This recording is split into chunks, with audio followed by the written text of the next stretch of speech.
Joining us now is a man who could certainly relate with what was going on yesterday in Chicago. Lucas Giolito threw a no-hitter in Chicago, pitching for the White Sox against the Pirates back in 2020. Lucas, thanks for joining us. And as you were watching Garrett Crochet take that into the eighth inning, what was going through your mind? Were you reliving some of that moment? Do you get nervous? What was that like for you?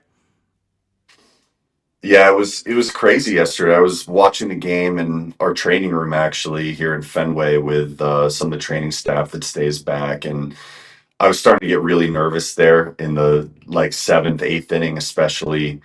That's kind of how I am watching my teammates pitch when especially when they're going for something big. Whereas it's so the opposite. Like when I was going through the no hitter I threw in 2020, it was just like hyper focus, and you don't feel anything really. There's no emotion, especially in those later innings. So I was definitely watching and like screaming out every pitch I thought he should be throwing and everything like that.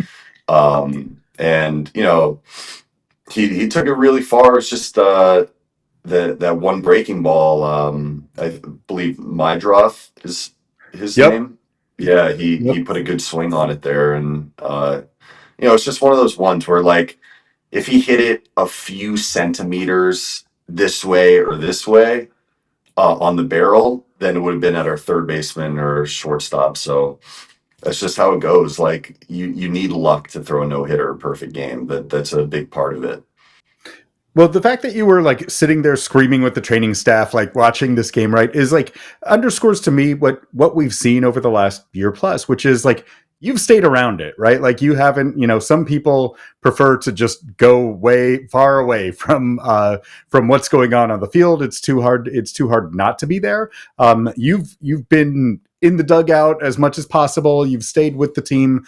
How much, how much do you feel anticipation for like you are presumably at the last legs of this long rehab process? Like how much are you just, especially watching those games in Chicago, a very familiar mound, just kind of dying to get out there at this point?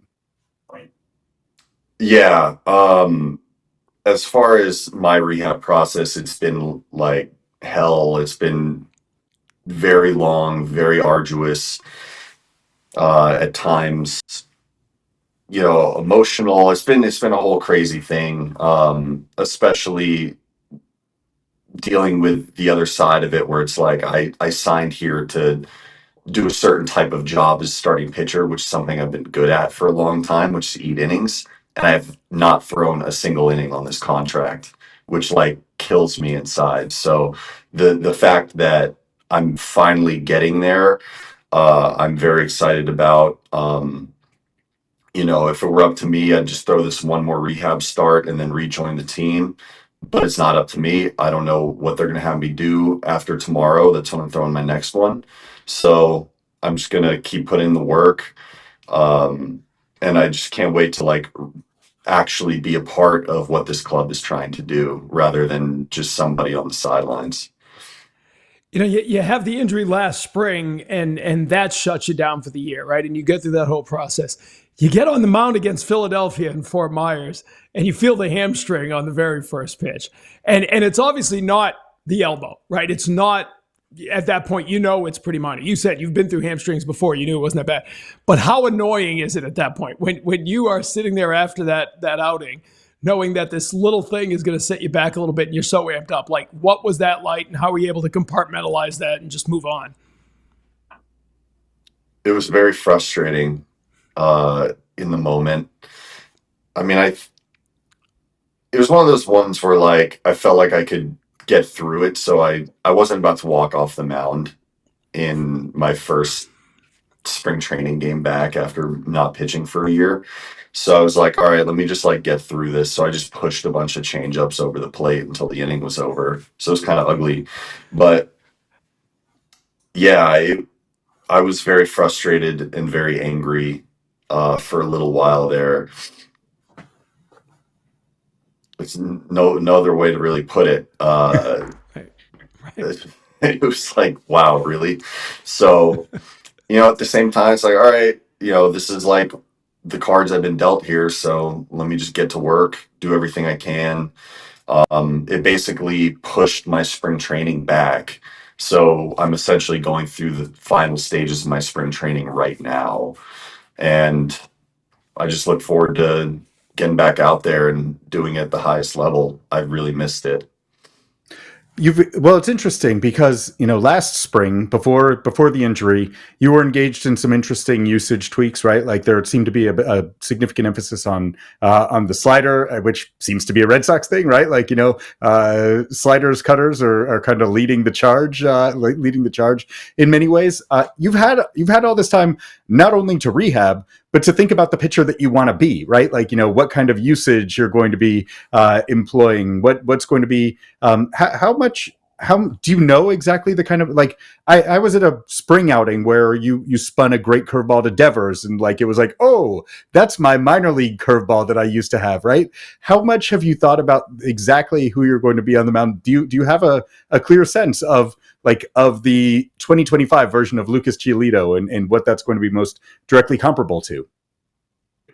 Well, I think that big thing for me is like continuing to rely on my strengths and utilize my strengths, but also being adaptable. Um, Different teams have different approaches, different players have different approaches offensively. And so for me, this process has been trying to kind of have a really good feel for my four pitch mix rather than just like a three or a two pitch mix, which is what I've had in the past with no curveball, and be able to kind of use everything, or not have to use everything. Like I might have a game where I'm like fastball changeup only, or I might have a game where I like barely throw any changeups, because you don't want to be too predictable. And I feel like when I've been at my best in the past, the first and foremost has always been commanding the fastball, both sides of the plate, and commanding it up in the zone, and then kind of working off of that. And I've had games where we were way heavier with the slider. I've had games where the changeup was really working. They're not seeing that very well, so we'll just abuse them with that. So that's kind of pitcher I want to be coming back, is just be able to utilize whatever. Or if I go out there and like one pitch isn't working that day, it's like, all right, cool, I got this one working. So yeah, just kind of have that like Swiss Army knife kind of approach, rather than, oh, I'm going in with this cookie cutter. Oh, I'm going to throw 40% of this and 36% of this. Like I need to throw 37% sliders. I don't think that that's going to be necessarily my recipe for success. Yeah, well, that gets back to the question of like the art of pitching, right? Like that's, it's figuring out what you have on any given day, even within the rehab process, and facing AAA hitters. Where do you feel like you've been at in terms of being able to, number one, where have you been at in terms of your stuff, and number two, where have you been at in terms of being able to make those batter to batter adjustments based on feel, like, and how much joy do you get out of figuring that out? Yeah, I don't get a ton of joy out of it, to be honest. It's not that fun. The most fun thing is competing up here. I've been fortunate enough to do it for a long time, and like it's the pinnacle, and that's all I want to do. Especially at the playoff level. I've only had two playoff starts in my career, and I really want more. So it's all been in preparation to come back.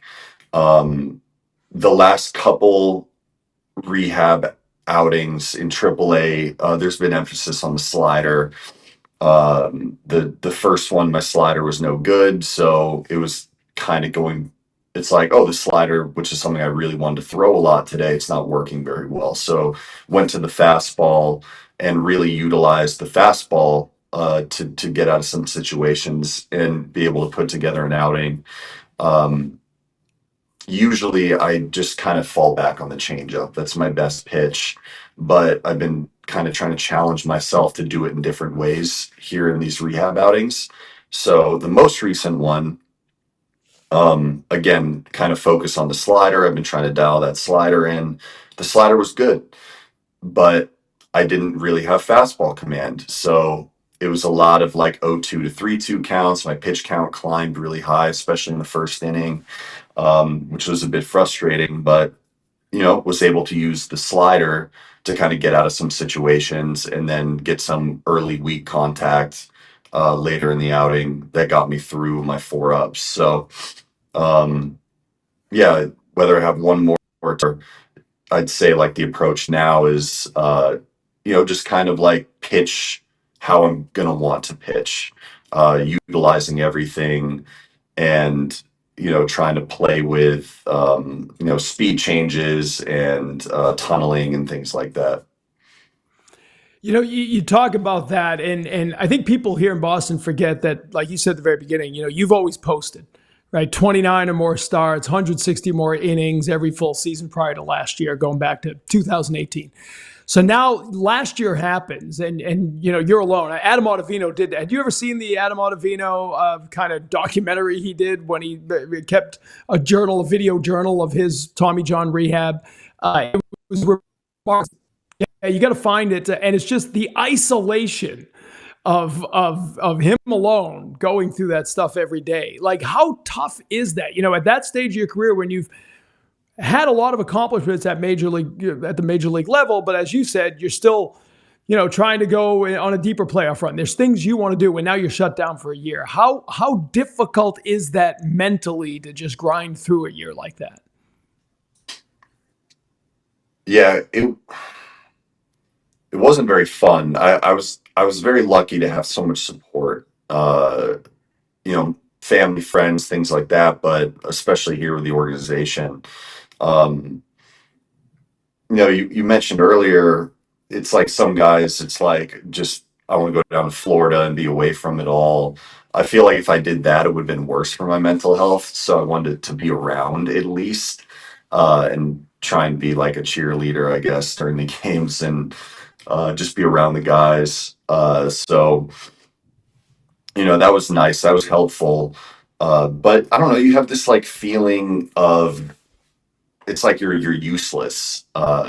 You're getting paid all this money. You're expected to do a job, and then because of something broke, you can't do it for a very long time. So there is that feeling of you're just kind of like a useless worker. And I don't like feeling that way. I like being useful to who I'm playing for, the teammates around me. And so, yeah, I mean, it's kind of like a mental mountain to climb at times. You have your lows, and then I mean, I guess your like wins are when you are allowed to throw again, or you hit a little achievement. Um, and so you just try to stack those up and stay positive and let the time pass.